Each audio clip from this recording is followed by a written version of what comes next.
In the heart of a remote town, there stands a hospital, abandoned for nearly 50 years, a decaying relic known as the Blackwell Institute.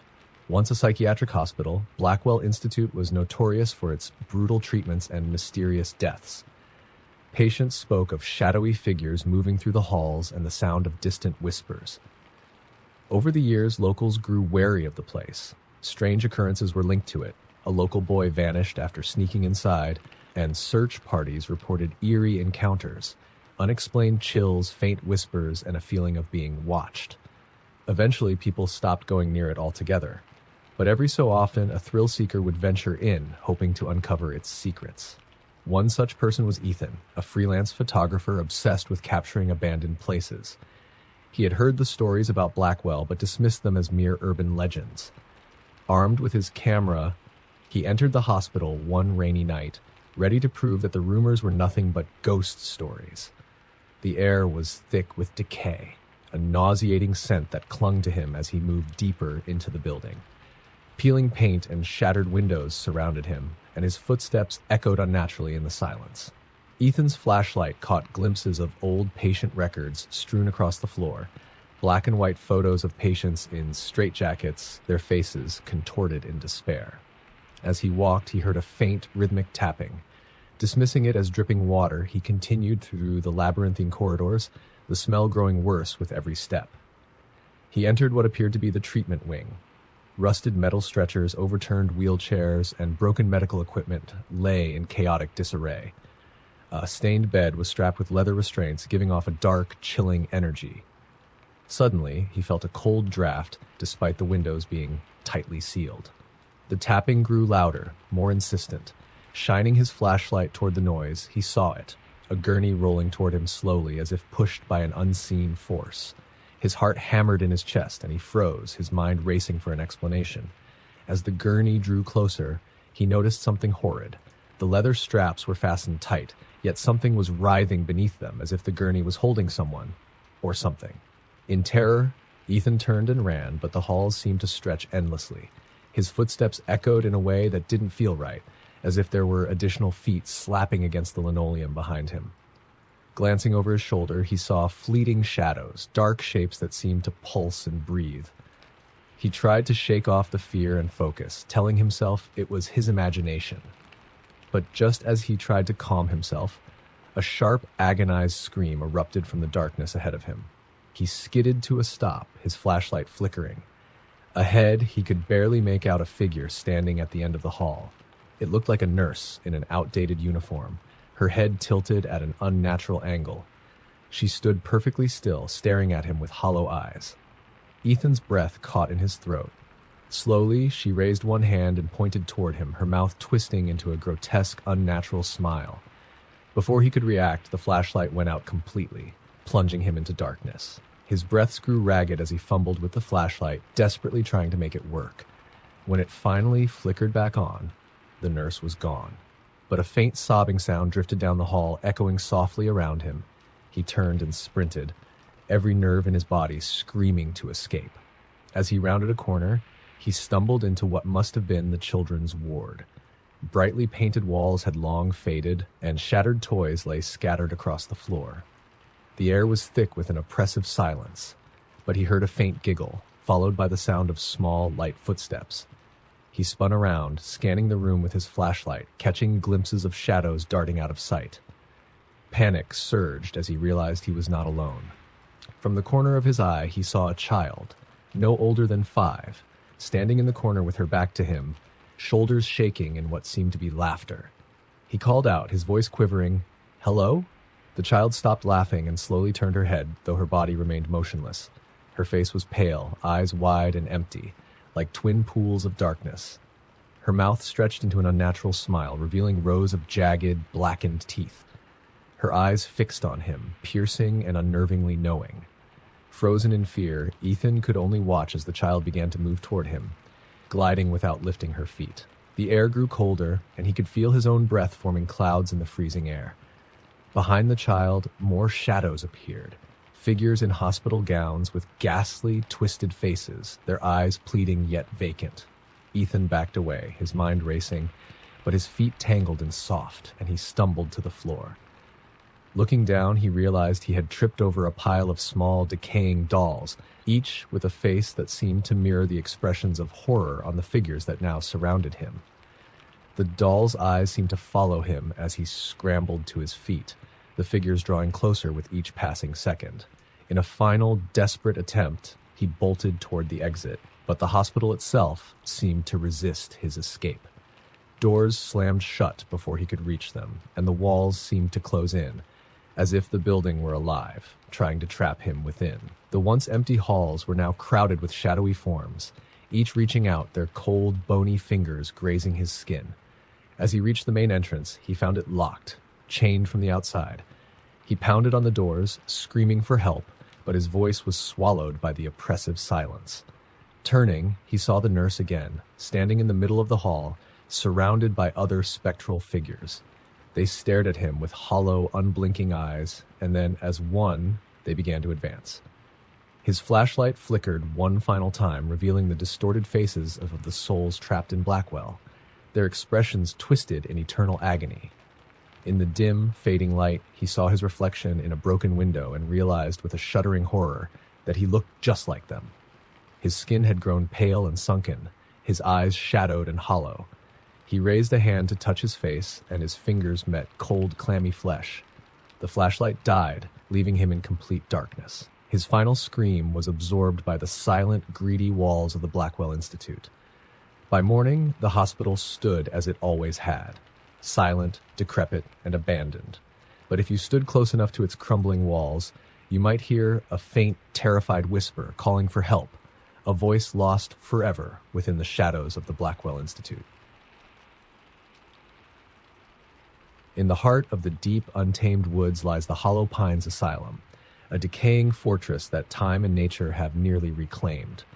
Long ago, it was a psychiatric facility, notorious for its harsh treatments and unspeakable experiments. Even in its prime, rumors spread that patients were brought there to disappear. Those who worked at Hollow Pines whispered of doctors with dark obsessions and a director rumored to be more deranged than any patient. The asylum was finally shut down in the 1970s after a series of gruesome accidents, though some claimed these accidents were the patient's revenge. 3 decades later, a group of friends, Kayla, Marcus, and Ben, decided to explore Hollow Pines for an adrenaline-fueled weekend adventure.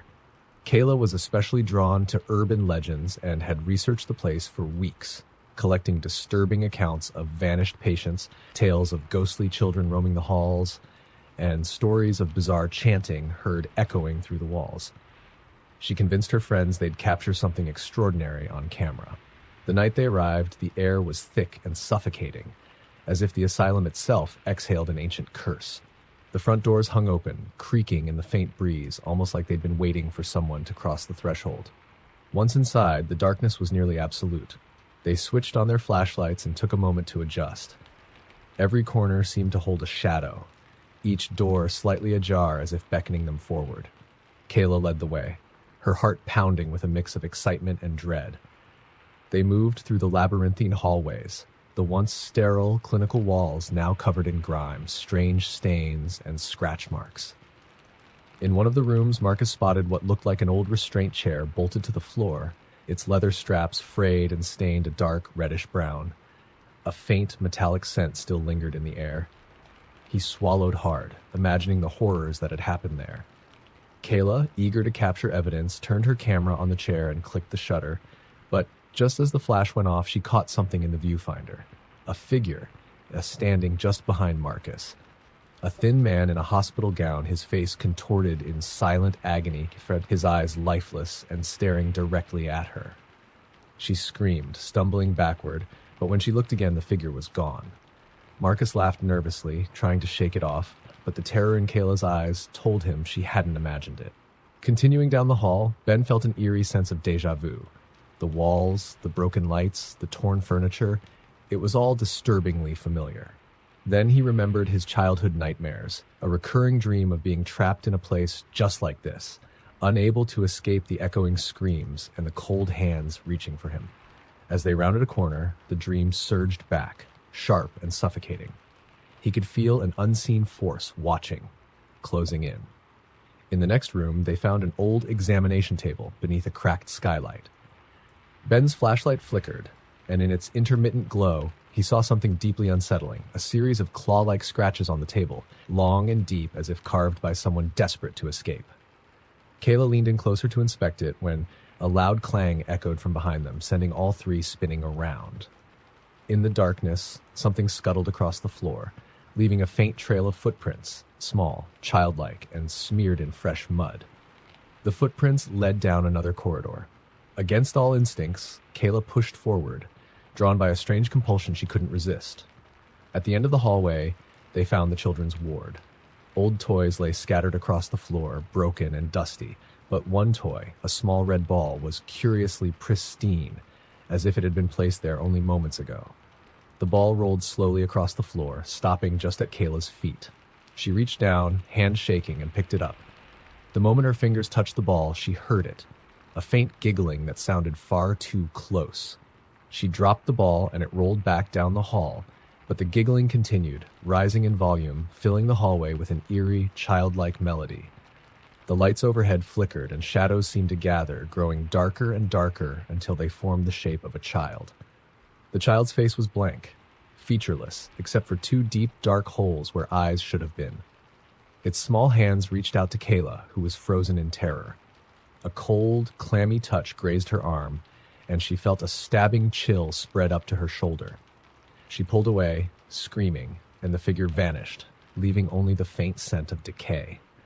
Panic set in, and they ran, blindly scrambling through the twisting corridors, feeling as if the asylum itself were shifting around them, leading them deeper instead of toward the exit.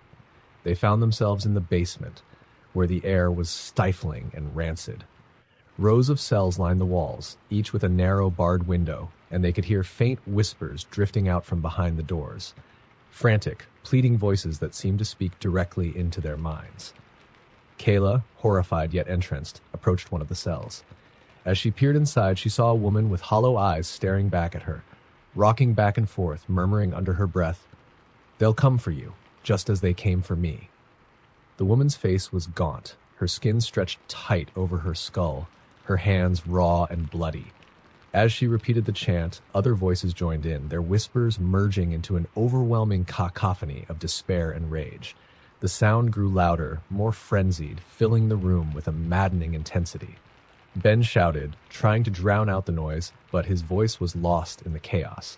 He grabbed Kayla, pulling her away, and they stumbled toward the stairs, only to find Marcus frozen at the bottom, staring at something none of them could see. He whispered, "They're here." Suddenly, the air grew thick with a sickly, sweet odor, like rotting flowers. From the darkness, figures began to emerge, doctors in blood-stained coats, patients with hollow, tortured expressions, all moving toward them with a slow, relentless intent. Their eyes glowed faintly in the dim light, like embers, filled with hatred and anguish. The friends turned and ran, scrambling up the stairs as the figures followed, their whispers swelling to an unbearable volume. As they reached the main floor, the asylum seemed to tighten around them, as if the walls themselves were alive, desperate to keep them trapped. Doors slammed shut before they could reach them, and every turn led them deeper into the darkness. Just when it seemed there was no way out, they burst into the entrance hall, gasping for breath. They sprinted toward the door, which now loomed before them like a gaping mouth. They pushed it open, feeling a wave of cold air rush past them, and stumbled into the night, the asylum's dark whispers fading behind them. But as they looked back, they saw something that froze them in place. In one of the broken windows, a figure stood watching. A woman in an old nurse's uniform, her face pale and empty, her eyes dark and unblinking. She raised one hand, beckoning them to return, her mouth stretched into an unnatural smile. Without a word, they turned and fled into the woods, the asylum's dark secrets haunting them forever. And as they disappeared into the trees, the asylum's doors slowly creaked shut, as if satisfied. Hollow Pines remained silent once more, its secrets buried in darkness, waiting for the next soul foolish enough to enter. In a quiet, forgotten part of town stood the Willow Ridge Sanatorium, a hulking structure lost to time and shadow. For nearly a century, it served as a hospital for the mentally ill, but its methods were unorthodox, often brutal. Patients who entered Willow Ridge rarely left, as rumors grew about strange disappearances, unethical experiments, and patients claiming to see figures that shouldn't exist. The sanatorium was finally shut down in the 1960s. Local legends say the building is cursed, that those who enter it never return the same. Some say they don't return at all. One evening, 4 friends, Mira, Danny, Callum, and Paige, decided to explore Willow Ridge, drawn by the thrill of the unknown. Mira was fascinated by the paranormal, and she believed Willow Ridge was the perfect place to capture a glimpse of the supernatural. Armed with flashlights and an old video camera, they ventured inside, unaware of what awaited them. As soon as they stepped through the front doors, the air shifted. It was dense, cold, and carried a faint, unexplainable scent of antiseptic mixed with rot. The silence felt heavy, pressing against their skin like invisible hands. With every step they took, the floorboards groaned beneath them, echoing down endless corridors. Each hallway looked identical to the last, twisting and winding as if designed to confuse. They started in the main lobby, where a rusted metal desk lay overturned, its drawers splayed open, papers scattered and yellowed with age. Mira flipped through a few documents, noticing strange symbols scrawled in the margins. The symbols looked like a series of eyes, each one drawn with a precision that felt too meticulous to be random.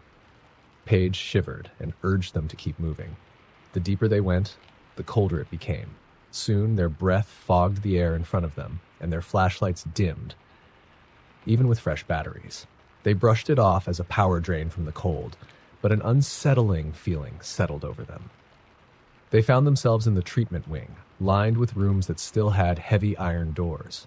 As they peered into each room, they found that many of them contained only a single chair, bolted to the floor, with leather straps worn from use. One chair, in particular, caught their attention.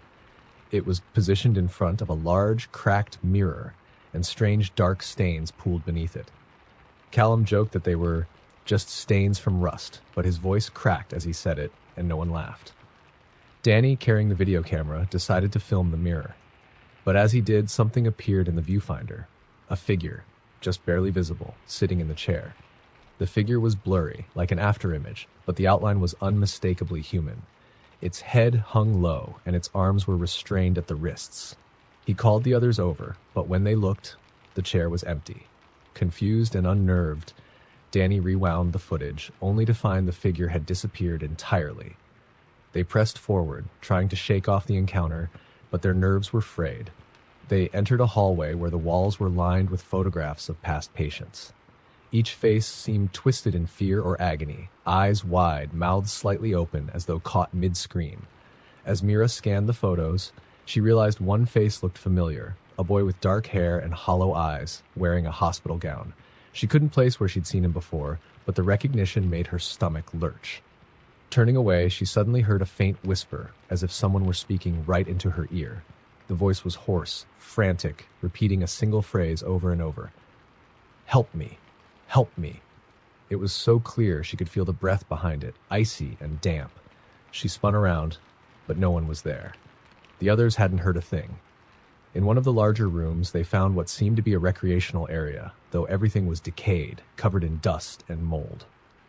A grand piano sat in the corner, its lid half open, keys stained and warped.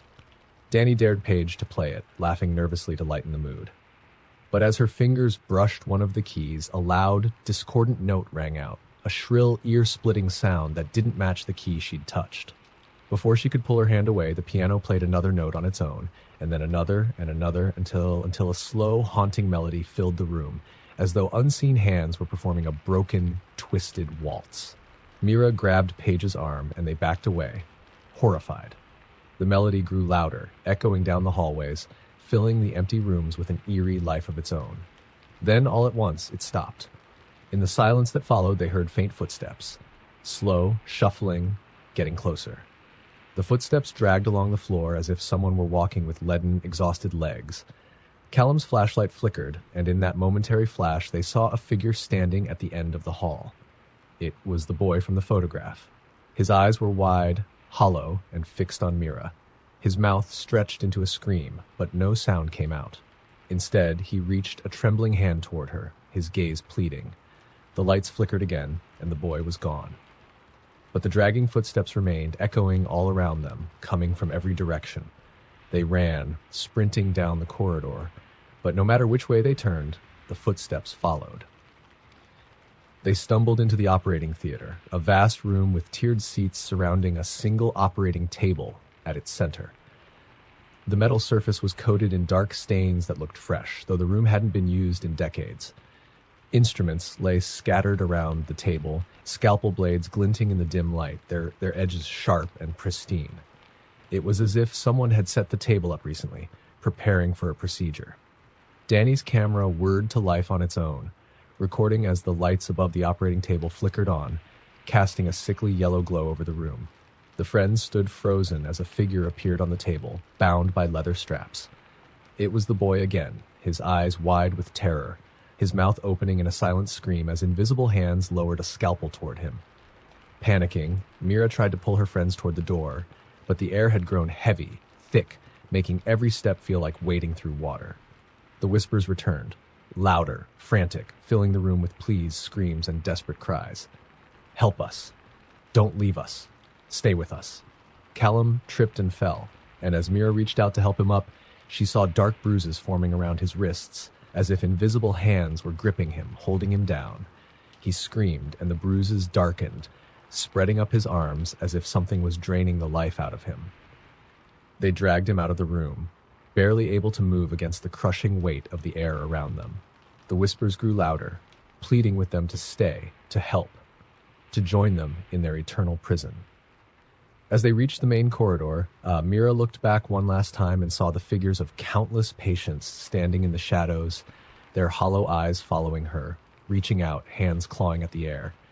Finally, they burst out the front doors and into the cold night air. The whispers faded, but a deep, bone-chilling cold remained, as if they'd brought a piece of the asylum out with them. They made it to the car and drove away, not speaking, not daring to look back. But as they escaped into the night, Danny glanced at his camera, realizing it was still recording. He rewound the footage, hoping to find evidence of what they'd seen. Instead, he found a final, chilling image, the boy's face, pressed close to the lens, his dark eyes staring straight into the camera, his mouth twisted in a ghastly, pleading smile. Beneath him in the background were dozens of others, patients and staff alike, their eyes lifeless, their faces locked in expressions of horror. And as Danny watched, a single line of text flickered across the screen, scrawled in shaky handwriting, "We're still here." Briarwood General had once been a bustling hospital, but now it stood abandoned on the outskirts of town, a place left to rot and rumored to be cursed.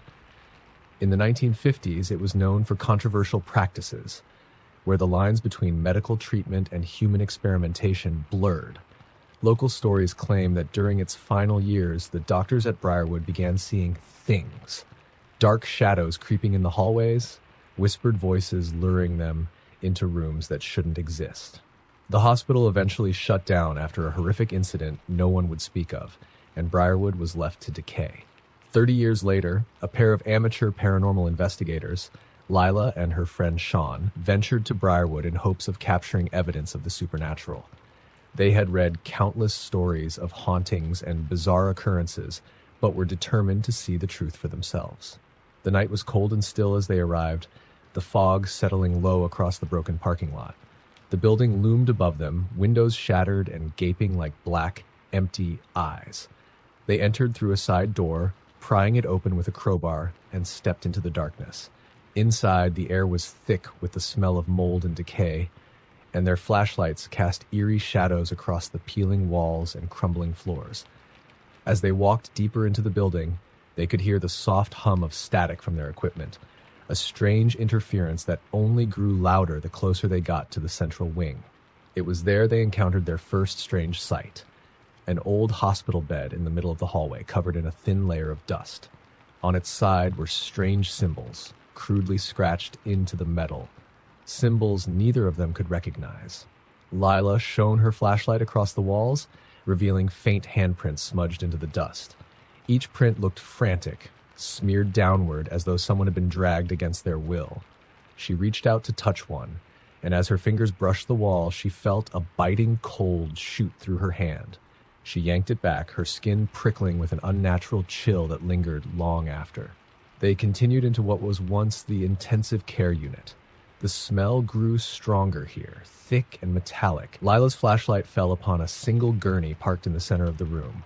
There were rusted chains coiled around the bed frame, as though someone or something had been restrained there. Just above it, a message was scrawled in dark, dried letters. "Don't let them in." "Who?" Sean muttered, his voice barely a whisper, as if afraid of waking something lurking in the shadows. As they moved further in, their equipment began to malfunction. The temperature gauge flickered, fluctuating wildly, and their EMF detector was spiking off the charts.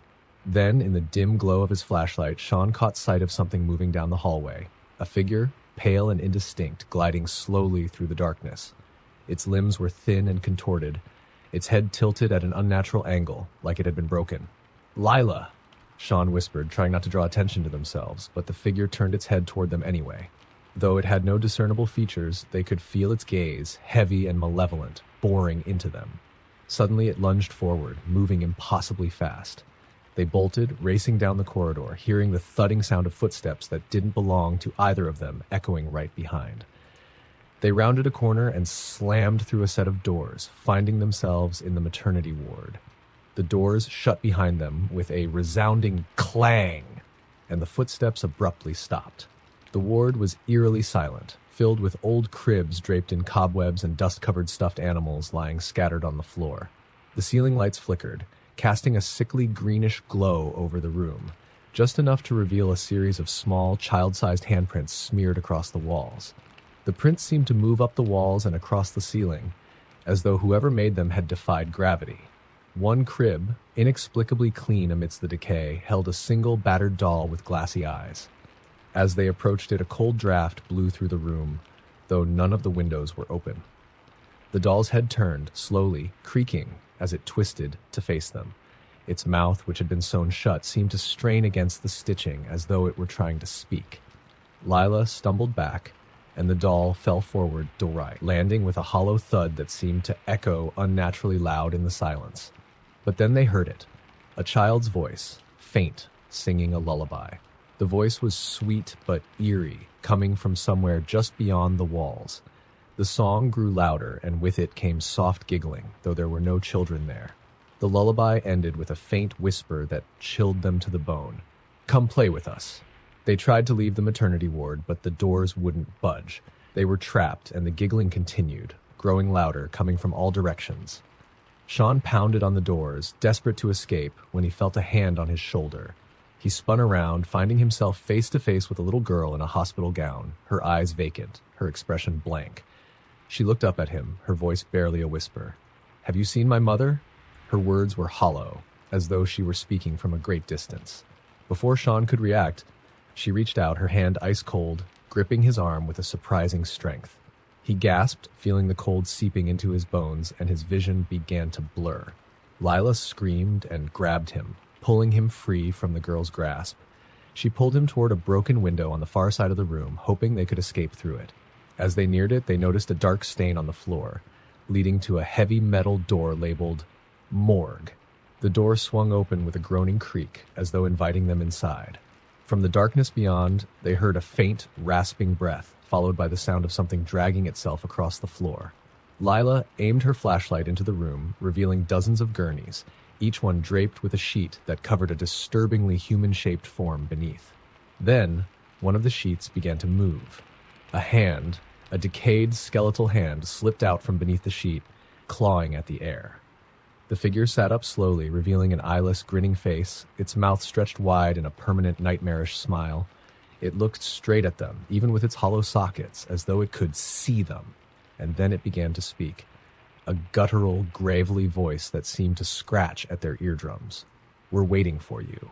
More sheets began to shift, more forms began to rise, all of them turning toward the two, grinning with the same hollow expression. The room filled with the sound of their rasping breaths, merging into a chorus of whispers, each one hissing the same words over and over. "We're waiting. We're waiting." Panicked, Lila and Sean scrambled out of the morgue, desperately clawing their way back down the hallway toward the exit. As they ran, they could feel the cold spreading through the hospital, seeping into the walls and floors, filling the air with an unbearable pressure. Finally, they reached the exit door, bursting outside into the cold night air. They didn't stop running until they were far from Briarwood, the site of the hospital fading into the mist. When they finally dared to look back, they saw something that would haunt them forever. Standing in the windows of the hospital were dozens of figures, patients, nurses, doctors, all staring out at them, their faces twisted in that same haunting skeletal grin. And in the center of them all, the little girl stood, holding her doll, her empty eyes fixed on them. As they watched, she raised her hand in a slow, deliberate wave, her mouth moving soundlessly. The next day, they reviewed the footage on Sean's camera, hoping for some kind of explanation. But the footage was blank, save for one final, chilling frame, a close-up of the girl's face, her dark, empty eyes staring directly into the lens, her mouth stretched into that terrible grin. Below her, scrawled in jagged letters, were 3 final words: "You're coming back." The old town of Graymore was once known for its beautiful, historic hospital, Ravenswood Infirmary, built in the early 1900s and abandoned by the 1960s. What was once a place of care had become a house of horrors in its later years, known for its disturbing experiments on terminal patients. The townfolk grew to fear it. Even long after its closure, rumors spread of people disappearing near the building, and whispers persisted of ghostly figures lurking in its windows. One cold, rainy night, 4 college friends, Emma, Jared, Leo, and Tasha, decided to explore Ravenswood, hoping to film a ghost hunting documentary. They had heard all the stories, the strange sounds, the disembodied voices, and the elusive figure of a woman in a white gown, rumored to be a nurse who died tragically. Determined to uncover the truth, they slipped into the hospital under the cover of darkness, each armed with flashlights, cameras, and a nervous excitement that would soon give way to dread. As they entered through a side door, the hospital's silence swallowed them, broken only by the echo of their footsteps. A strange smell filled the air, like rotting flowers and mildew. Emma led the way, her flashlight sweeping over torn wallpaper and shattered glass. The deeper they went, the colder it became. Their breath fogged up in front of them, yet the air was strangely still. They couldn't shake the feeling that they were being watched. They began in the basement, where Ravenswood's morgue was located. The floor was covered in a thin layer of water, and the walls were stained with dark, unidentifiable marks. Emma's camera picked up a faint clicking sound, rhythmic and steady, but no one else heard it. She chalked it up to old equipment interference, but a chill ran down her spine as she continued filming. They entered the morgue itself, and the air seemed to grow thicker. In the far corner stood a row of old metal gurneys covered with frayed sheets. Jared pulled back one of the sheets, revealing only an empty metal slab. But as they turned to leave, Emma felt a tug at her bag, as if someone had grabbed it. She spun around, but there was no one there. Her friends brushed it off as nerves, but she couldn't shake the feeling that something was reaching for her. They moved to the second floor, where the patient rooms were located. The walls were covered in faded wallpaper, peeling and curled.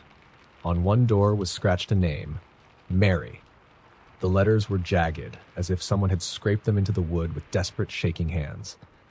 Tasha shone her light down the hall and gasped. At the end of the corridor, a shadowy figure stood, barely visible in the dim light.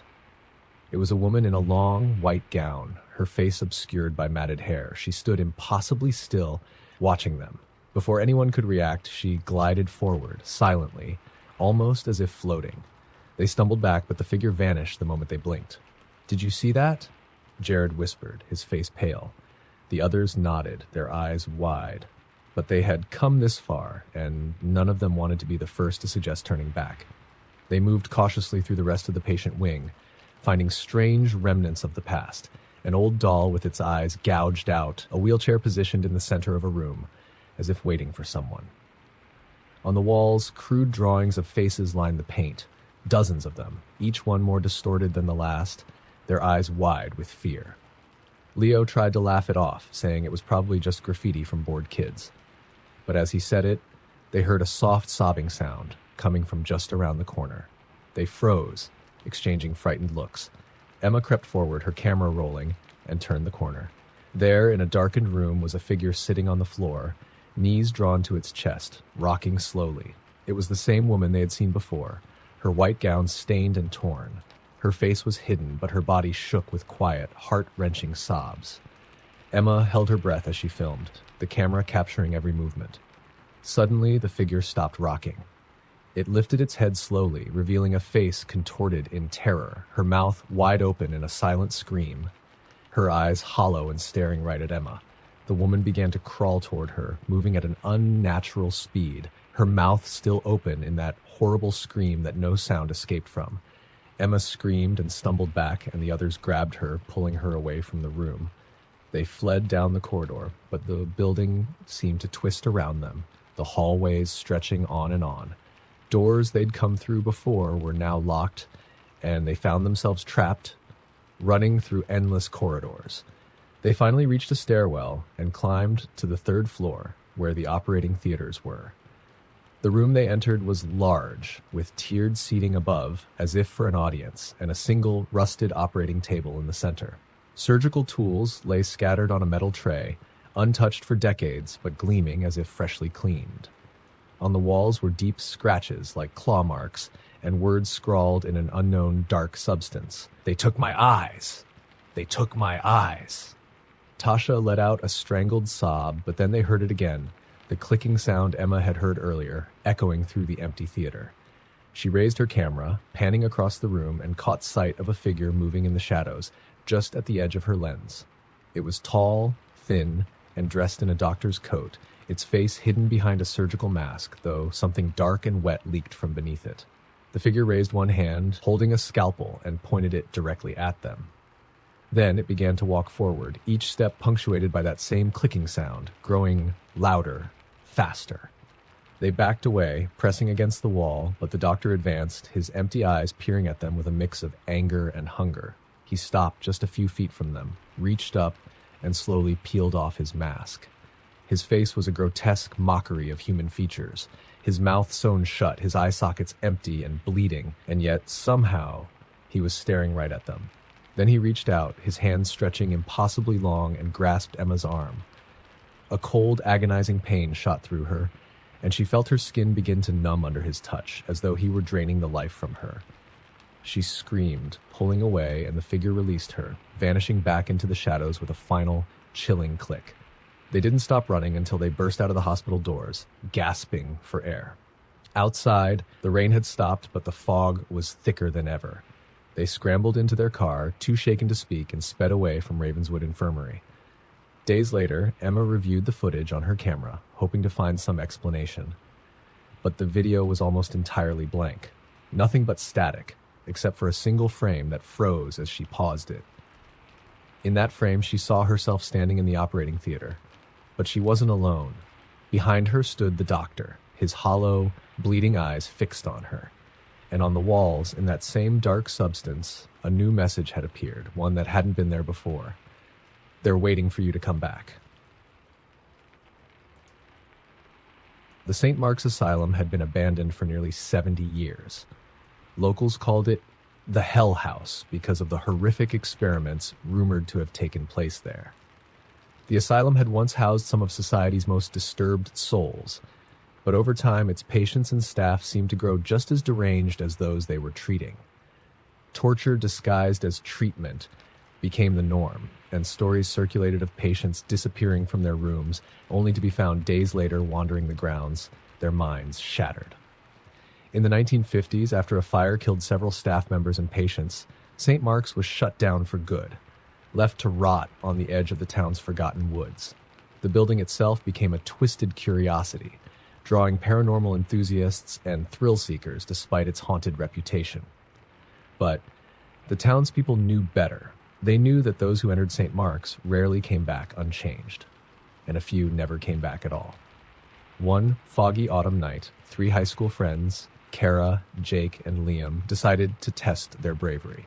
They had all heard the legends and brushed them off as myths, though they all secretly felt a prickle of fear at the thought of entering St. Mark's after dark.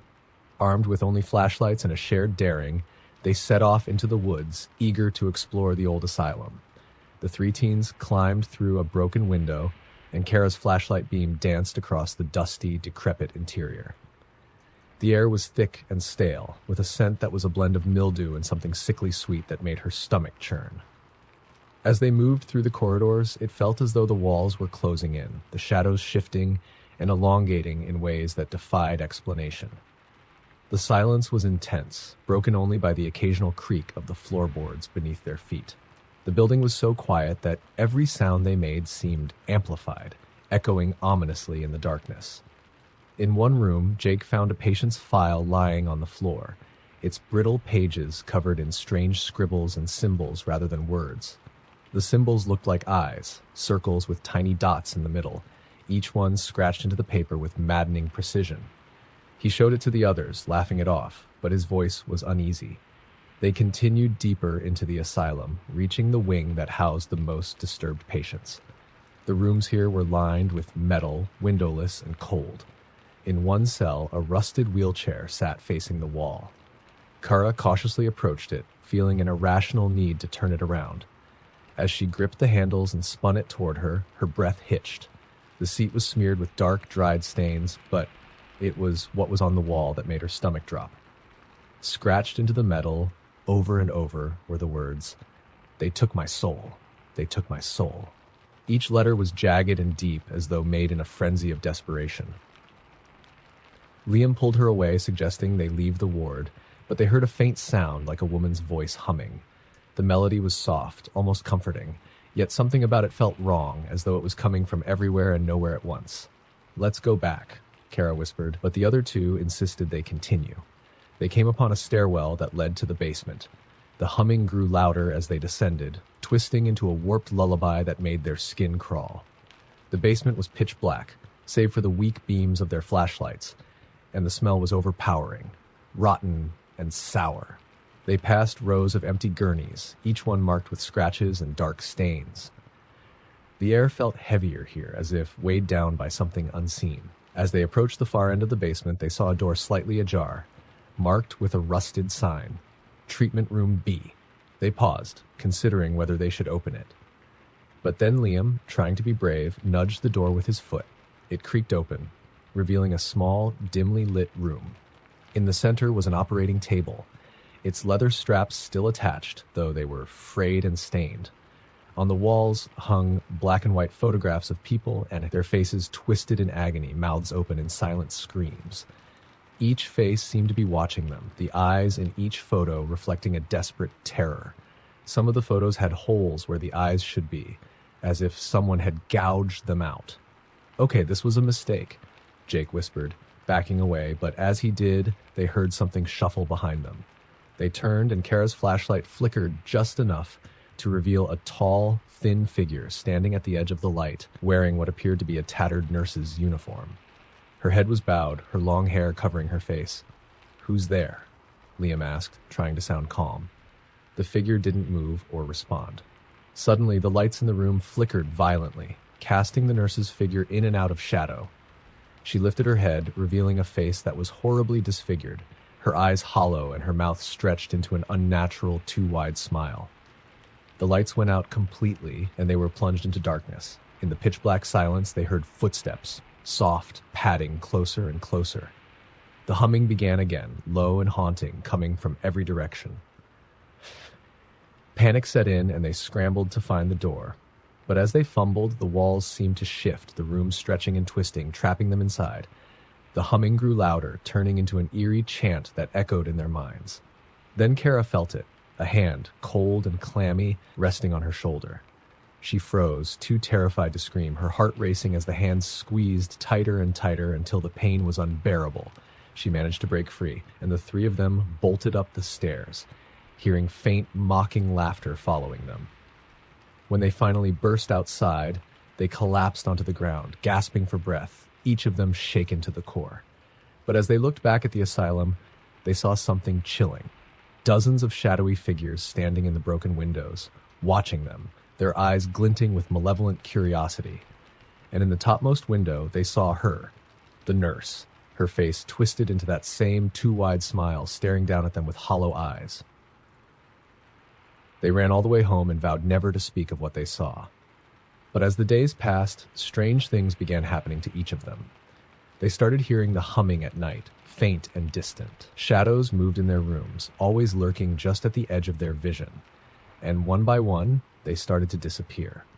First, Jake went missing, his parents finding his room empty with the words, "I'm still in the basement," scrawled on his wall in black ink. Then Liam vanished, leaving behind a recording on his phone, a faint humming, followed by his terrified breathing and a whispered, "They're here." Kara was the last, and in her final days, she saw the nurse's twisted face everywhere, in her reflection, in her dreams, and in the shadows cast by the trees. On the last night before she disappeared, she was heard humming the same eerie tune, her voice echoing through the empty halls of her home. And then she was gone, her room left untouched, save for a single message carved into her wall. "They took my soul. I'm waiting." To this day, people say that if you go to St. Mark's Asylum at night, you can hear their voices in the halls, calling out to anyone who will listen, waiting for the next soul brave or foolish enough to enter the hell house. The little-known Willard Sanatorium was built in 1911, a place meant to care for the mentally ill and chronically sick who had been cast out by society. But what should have been a place of healing quickly became one of agony. The doctor's methods were experimental at best and sadistic at worst. By the time it was shut down in 1952, Willard had a reputation so dark that no one wanted to speak of it. The sanatorium sat vacant for decades, left to rot on a forgotten hill at the edge of town. Local children dared each other to peek inside its cracked windows, claiming to have seen faces looking back, but no one ever stayed long. Willard was left undisturbed until a team of paranormal investigators arrived in town, determined to uncover the truth about the sanatorium's haunted past. The team was led by Mason, a veteran ghost hunter who had spent years chasing paranormal activity in abandoned places. With him were his younger sister Lara, their tech guy Jonah, and a psychic named Alice, who had an uncanny ability to pick up on the hidden energies of any place she entered. Mason had heard countless stories about the sanatorium, but nothing could have prepared him for what they were about to face. The group arrived on a dark, stormy night, the air thick with anticipation and dread. They set up their cameras and equipment in the lobby, which was littered with peeling wallpaper, broken furniture, and strange, dark stains that trailed across the floor. Alice stood still, her eyes wide, as if she could feel the weight of the building's history pressing down on her. "This place is wrong," she whispered, hugging her arms tightly around herself. Jonah rolled his eyes, trying to lighten the mood. "It's just another spooky building. We've done this 100 times before." But even he couldn't hide the nervous tremor in his voice. They proceeded into the main corridor, where their flashlights flickered over faded patient files and medical equipment left to rust. The walls seemed to lean in, as if the building were trying to swallow them whole.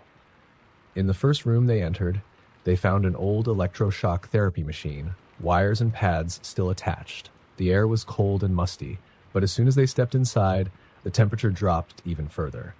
Mason pulled out his thermal camera and caught a sudden spike. There was a cold spot right in the center of the room. Alice moved closer, face drawn in concentration. "I can feel someone. He's angry. He blames us. He thinks we're doctors here to hurt him." She gasped as the flashlight flickered, and for a moment she saw a figure standing by the machine. A gaunt man, his face twisted in pain, his eyes locked onto hers. She blinked, and he was gone. They moved deeper into the building, the silence thickening around them. Mason noticed strange things on the walls, scratches, almost like words, but twisted and unreadable. He took photos, uneasy at how each marking seemed to form angry, jagged messages. Then they reached the second floor, where the long-term patient rooms were located. As they walked down the hallway, a faint sobbing began to echo from somewhere in the building. It was soft at first, but soon grew louder, filling the hall with a heart-wrenching, childlike wail. Lara turned pale, clutching her flashlight tightly. She whispered, "It sounds so close." Jonah laughed nervously, saying it was probably just the wind, but the others weren't convinced. Alice's eyes filled with tears, and she shook her head. "No, she's here. A young girl. She was left alone in one of these rooms, terrified and cold. She never left." They followed the sound of the sobbing down the corridor until it stopped in front of a locked door. Mason pushed it open, revealing a small, dim room with a child's bed in the center. On the walls, someone had scrawled, dozens of tiny handprints, as if a child had been frantically reaching out, trying to escape. Alice shuddered, feeling the child's fear as if it were her own. Suddenly, the temperature plummeted and the door behind them slammed shut. Lara screamed as they rushed to open it, but it wouldn't budge. The room grew colder still, and the sobbing started again, louder and more frantic. Mason held up his thermal camera and froze. Through the lens, he could see the outline of a small figure sitting on the bed, staring directly at them. Then they heard it.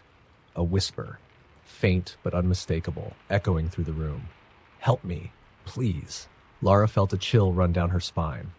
She took a step back, whispering to Mason, "We have to get out of here. Now." Just as they managed to pry the door open and escape into the hallway, they noticed something even more unsettling. Footsteps, slow and deliberate, coming from down the hall. They turned to see a shadowy figure dressed in a doctor's coat, his face obscured but his eyes glowing faintly in the darkness. He carried an old, rusty scalpel, which glinted menacingly in the dim light.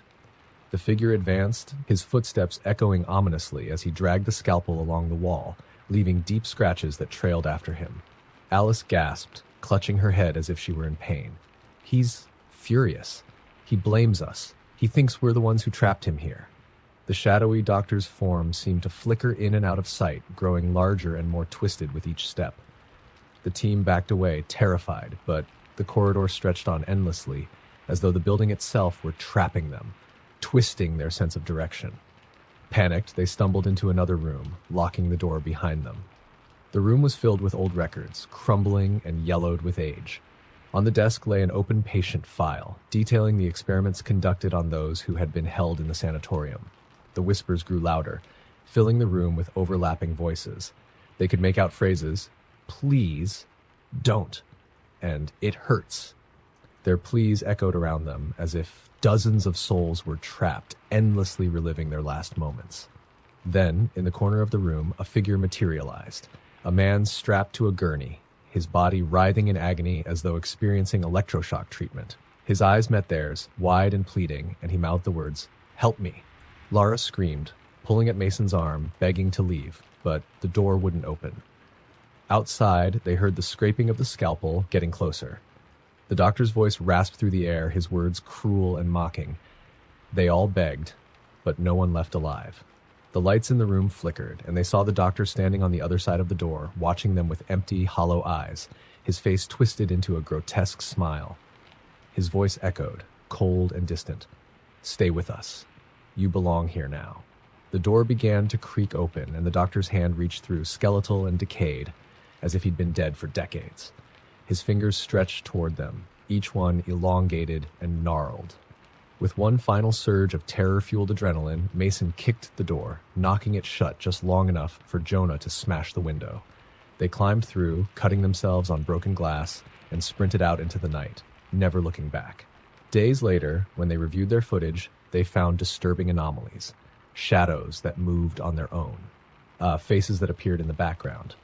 And in one clip, a faint, whispered phrase that chilled them to the bone. "You'll come back." They all come back. None of them could shake the feeling that something had followed them, lingering just out of sight, watching, waiting. To this day, the town avoids Willard Sanatorium, and some say that on quiet nights you can still hear the faint sound of a scalpel scraping against the walls, echoing through the dark. The rumors about Blackwell Memorial Hospital had been circulating for decades.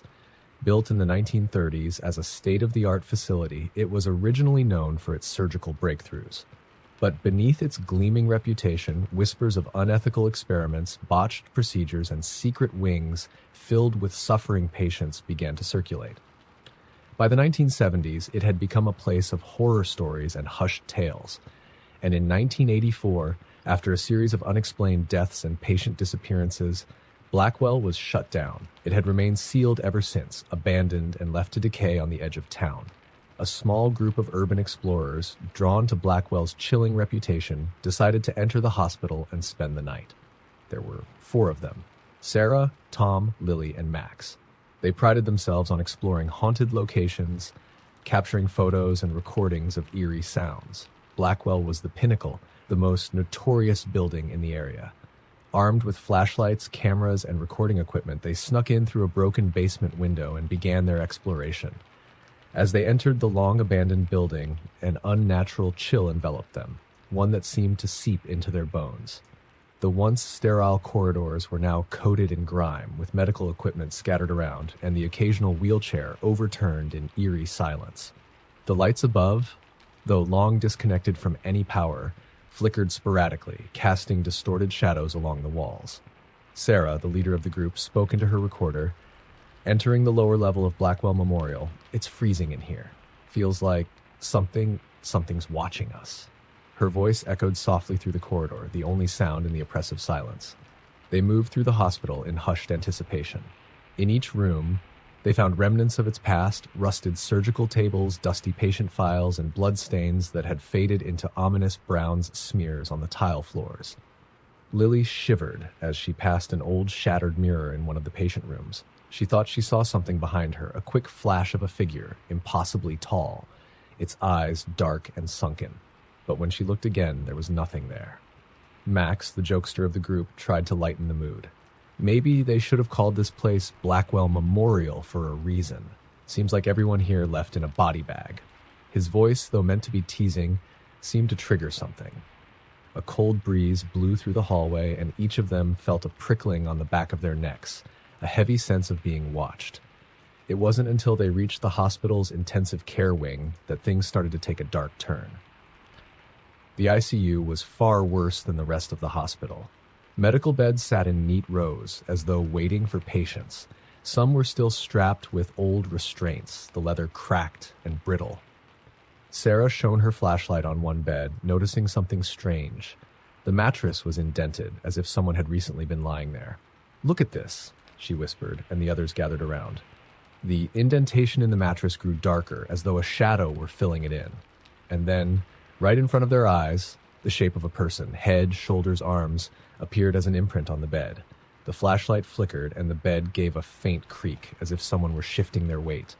Sarah pulled out her recorder and asked, "Is there anyone here who wants to speak with us?" At first, there was nothing. But then, a faint crackling filled the room, and a voice, warped and distant, echoed from her recorder. It was soft, almost a whisper. "They left us. They left us to die." The four of them exchanged looks, chills creeping down their spines. Lily glanced down the hallway, noticing a figure standing at the far end. It was a man in a doctor's coat, his face partially obscured, but his gaze was fixed directly on them. She blinked, and he was gone. "I don't like this, guys," Lily murmured, gripping her flashlight tightly. "Maybe we should leave." But Sarah insisted they press on, drawn by the energy of the place. They ventured deeper, finally reaching the surgical ward, where the worst of the hospital's secrets had supposedly taken place. It was a cavernous room, lined with metal tables and trays of rusted surgical instruments. The air was thick with the scent of decay, as though the room itself was rotting from within. As they moved around the room, their flashlights illuminated disturbing sights. Smudged fingerprints on the walls, faint trails of dried blood leading toward an operating table in the center of the room. There, under a dusty surgical lamp, lay a medical file, its pages brittle with age. The name on the file was Dr. Harold Crane, the hospital's chief surgeon. Dr. Crane, wasn't he the one rumored to perform unauthorized experiments on the patients? Tom asked, a sense of dread building in his voice. Sarah nodded, flipping through the file. It detailed numerous surgeries that seemed wrong. Strange procedures with no medical purpose, patients' names listed only by numbers. She read aloud, Patient 217, surgery to investigate the effects of prolonged confinement. Patient 334, lobotomy to monitor brain activity during extreme fear responses. Lily gasped, her hand flying to her mouth. He was torturing them. As if in response to her words, a metallic clanging sounded from somewhere behind them, like the slamming of metal doors. They spun around, their flashlights sweeping over the room, but saw no one. The noise grew louder, echoing down the corridor outside the ward. And then, without warning, all their flashlights went out. They were plunged into pitch darkness, the oppressive silence giving way to faint whispers, growing louder and louder, overlapping voices pleading and screaming. The room was suddenly alive with the sounds of patients begging for mercy, crying out in pain. In the darkness, they heard the steady tap-tap of footsteps approaching.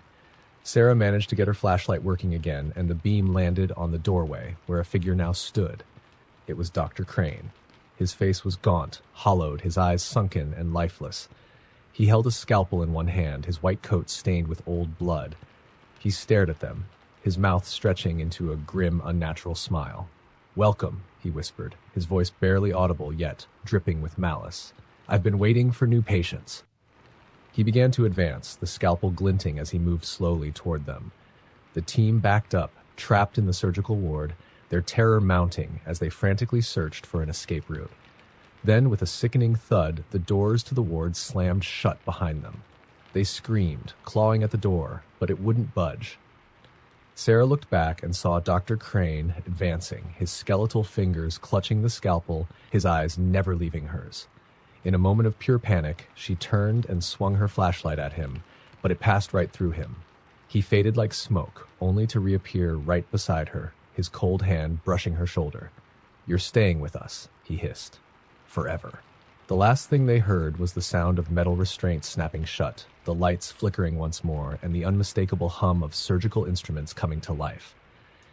The explorers' cameras and equipment were found by another group of paranormal investigators weeks later, but none of the original team members were ever seen again. People say that if you listen closely outside Blackwell Memorial, you can hear faint screams and whispers, echoes of those who never left. And sometimes, just sometimes, you can see a doctor in a blood-stained coat standing in the window, waiting for his next patient. The Grayford Asylum had been shut down for over 50 years, but people in town still whispered about it.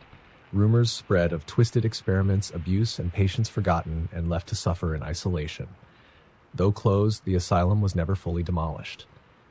The building stood, broken windows gaping like eyes, and a heavy sense of dread settled over anyone who ventured near. One winter night, a group of amateur paranormal investigators decided to spend the night inside Grayford. They wanted to record evidence of the supernatural activity that countless people had claimed to experience. Flickering lights, faint screams, shadowy figures, and the feeling of being watched. Led by Alex, a thrill-seeker obsessed with all things paranormal, the group included his girlfriend, Jen, and two friends, Mike and Leah. They entered the asylum through a side door, pushing past years of rust and debris. The smell of mildew and rot filled the air, and the echo of their footsteps seemed unnaturally loud as they stepped into the main hall. Above them, faded murals of serene skies and rolling hills decorated the ceiling, an ironic attempt to make the patients feel at ease. But that night, the images only added to the unsettling atmosphere. Their colors washed out like the joy had drained from them long ago. The group set up their equipment and began recording, Alex speaking confidently into his camera. "We're here at Grayford Asylum, where some of the most disturbing cases of abuse and neglect happened. Tonight, we'll see if the spirits of those lost souls are still here, waiting to tell their stories." As they moved deeper into the asylum, each room seemed to close in around them, shadows lengthening and twisting. They entered the patient wards, where metal bed frames lay rusted and warped and the walls were covered in scratch marks. Leah ran her fingers along one wall, squinting to read the faint writing etched into the plaster. "Help me," she read aloud, her voice barely a whisper. "Let me out." Mike chuckled nervously. Probably just some vandal trying to scare people. But Jen shivered, feeling as if eyes were watching them from every corner. "It feels wrong in here," she murmured, glancing back toward the hallway as if she'd heard someone following them. She couldn't shake the feeling that they weren't alone. They pressed on, eventually reaching the electroshock therapy room, where twisted wires dangled from the ceiling and an old operating chair sat in the middle of the floor, leather straps still attached. Alex held up his camera, focusing on the chair. "This is where they performed experimental shock therapy, even on children," he said, his voice echoing. "Many patients were never the same after being treated here." As he spoke, Jen felt a cold touch brush her arm. She turned, but no one was there. Her heart pounded, and she tried to shake it off. But the touch came again, firmer this time, like fingers pressing into her skin. She stepped back, breathing heavily, but didn't say anything, not wanting to seem paranoid. They continued to the next floor, where the isolation cells were kept. These were reserved for patients considered dangerous or uncontrollable. The cells were small, with thick metal doors and only a tiny slit for light to enter. As they walked past each cell, Leah shivered, glancing at the deep scratches on the inside of each door. "These people were trapped in here," she whispered. "No windows, no way out." The group stopped in front of one cell, which was open. Inside, the walls were covered in strange symbols scratched into the plaster. Some looked like faces, hollow eyes and wide, gaping mouths twisted in agony. Alex entered the cell, turning his camera to capture the walls. It said that one of the doctors, Dr. Fenwick, kept his most difficult cases here. He was known to experiment on them, try to break them. Suddenly, the door to the cell slammed shut, trapping Alex inside. Jen and Mike rushed to the door, pulling and banging on it, but it wouldn't budge. Inside the cell, Alex spun around, panic rising in his chest. His flashlight flickered, casting shadows that seemed to move on their own. He backed up against the wall, heart racing. Then he heard it, a faint, wheezing breath right behind him. He turned slowly, his flashlight flickering over the face of a figure that seemed to materialize from the wall itself. It was a man, his face twisted in torment, eyes empty, mouth hanging open as if caught in a silent scream. "Please," the figure rasped, reaching out a skeletal hand. "He won't let us leave." The figure's hand touched Alex's arm, and he felt an icy chill seep into his bones, freezing him in place. His vision blurred, and he could feel a wave of emotions floating over him: fear, anger, desperation. For a moment, he felt like he was part of the walls, trapped just like the others, and he couldn't breathe. Outside, Jen was screaming, pounding on the door with her fists as Mike and Leah tried to force it open. Suddenly, the door swung open on its own, and Alex stumbled out, pale and gasping. "We need to get out of here," he choked, his voice shaking. Something's wrong." But they weren't alone. Shadows flickered at the end of the hallway, growing darker and closer with every second. Shapes moved along the walls, stretching, reaching for them. The figures had faces twisted with rage and pain, their mouths open in silent screams. They whispered, their voices overlapping, filling the hallway with an unbearable sound. "He never let us leave. Don't leave us alone. Help us." The group started running, stumbling down the corridor as the whispers grew louder, turning into anguished wails. Doors they hadn't opened before began slamming shut behind them, one by one trapping them inside the labyrinth of the asylum. They reached the stairwell, but just as they were about to descend, they heard footsteps coming from below. Slow, deliberate steps echoed through the silence. They turned, and there he was, a tall man in a doctor's coat, his face partially obscured by shadow. His eyes were dark, and his mouth stretched into a cruel smile as he held out a pair of rusted handcuffs. "Leaving so soon?" he asked, his voice soft yet dripping with malice. "I have more patients to tend to." The group backed away, but he took a step forward, his form distorting, becoming shadow and flesh all at once. His hands reached out, impossibly long fingers stretching toward them. The air thickened, and each of them felt a pressure on their chest, as if invisible hands were crushing the life out of them. Desperate, Jen turned and bolted back down the hall, leading the others as they struggled to escape. They ran through the twisting corridors, their footsteps echoing, the doctor's voice haunting them at every turn. "Stay with us. Forever." Finally, they found the stairwell leading to the ground floor. They burst through, sprinting down the steps, not daring to look back. When they reached the exit, they pushed through the door, stumbling out into the cold night air, gasping and shaking. But as they caught their breath, something made them look back at the asylum. In the broken windows above, they saw faces staring down at them, patients with hollow eyes, reaching hands pressed against the glass, mouths open in silent screams. And in the center window, Dr. Fenwick stood, watching them with his dark, empty eyes. His lips moved, forming words that chilled them to the bone, even though they couldn't hear him. "You'll come back." They all come back. The group never returned to Greyford Asylum, but each of them was haunted by nightmares for the rest of their lives.